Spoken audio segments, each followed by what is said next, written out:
دا مجلس دو عنانات باندې یا د دو مقاصد او اغراض لپاره منعقد دي.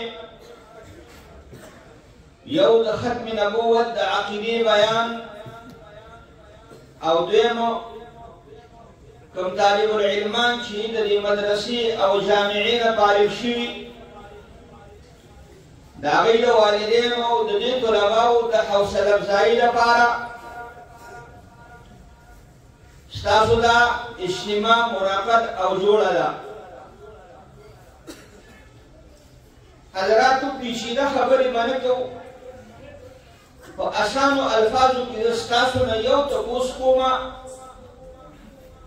چې موږ او تاسو مسلمان هغه بنده ته ویو چې کوم بنده لا اله الا الله محمد رسول الله، کوم بنده چې دا کلمه د زړه د صدقه په ژبه او زړه باندې ویلي، د دې خبرې اقرار کوي چې د الله نه ما سوا بل معبود نشته او د رسول الله صلی الله علیه وسلم د الله اخري پیغمبر دی، د هغه نه بعد بل پیغمبر نشته.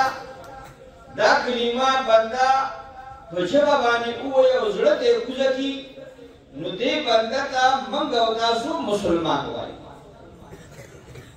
او الحمدلله موږ مسلمانان یو، ځکه دا کلمه حضور وایي لا اله الا الله محمد رسول الله. دا کلمه موږ په ژبه د زړه د صدق ویلې ده. الحمدلله. اوس د دې کلمې دوه حصې دي حضراتو. یو حصه ده لا اله الا الله.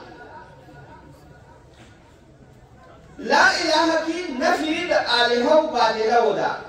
دا باطل خدایان چې خلقو د ځانه جوړ کړی دي دا لایق د عبادت نه دي. ها یو ذات دی چې د هغه نوم الله دی، په حق باندې خدای دی، هغه لایق د عبادت. اوس تمام باطل خدایان موږ په دې کلمه کې رد کړو. د یو واحد الله د وجود او د معبودیت اقرار مو وکړو. اوس د دغه الله چې څنګه ذات معلوم دی دغه شانې صفات. حدیث پاک کی راځي امام مسلم رحمت الله علیه دا حدیث نقل کړی دی چې د الله نه نوي صفاتونه مونږ دي، چا چې یاد کړو او یقین یې وکړو نو جنت ته به داخل شي. هغه نننې نوي صفاتونه د الله کوم دي؟ نو تاسو به سویل د قرآن مجید کې سم کلاو کړئ، نو په دې اولنۍ ګټه باندې الله الرحمن الرحیم دا صفاتونه د الله ذکر دي، د ذوالجلال والاکرام پورې نه نوي صفاتونه دي د الله. نو اوس موږ په دې کلمه کې کوم خدای خپل خدای منو؟ هغه خدای خپل خدای منو چې کوم خدای په دې نه نوي صفاتونو باندې متصف دی. کوم خدای چې دا نه نوي صفاتونه لري هغه زموږ خدای دی. اوس دلته یو مختصر خبره کوم، جواب به تاسو راکوئ. یو سړی وایي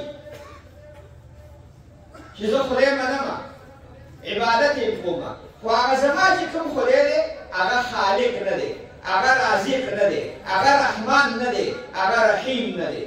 دا سړی مسلمان دی؟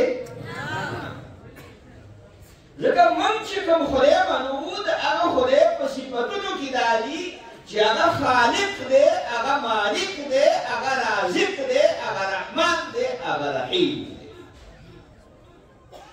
اوس دی وایي زه خدای منم، عبادت یې کوم، خو هغه خدای نه منم چې کوم رحمان او رحیم دی، کوم مالک دی، کوم خالق دی، بلکې زه هغه خدای منم چې نه رحمان دی، نه رحیم دی، نه خالق دی، نه مالک دی. نو کلمې وویله، خدای ومنم، خو هغه خدای ونه منم چې کوم په کلمه کې موجود دی. نو لهذا دا سړی مسلمان یو خبر. د دې کلمې دویمه حصه ده محمد رسول الله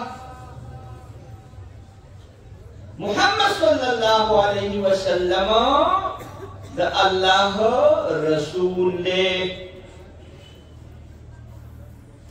دی کلمې ته کلمه طیبه وایي. په احادیثو کې په قرآن کې کله د شهادتینو په شکل ذکر ده او کله بغیر د شهادتینو نه یو جز په یو صورت کې بل جز په بل صورت کې. دا بعضې خلک د خناس حیثیت لري. خناس هغه مولا هغه سړي هغه شیطان ته وایي چې هغه د خلکو په زړونو کې د دین مقابله کې وسوسې اچوي. کله د خدای متعلق، کله د کلمې متعلق، کله د رسول متعلق، کله د رسول الله صلی الله علیه وسلم د احادیث متعلق وسوسې بدل کې اچوي. هغه ته خناس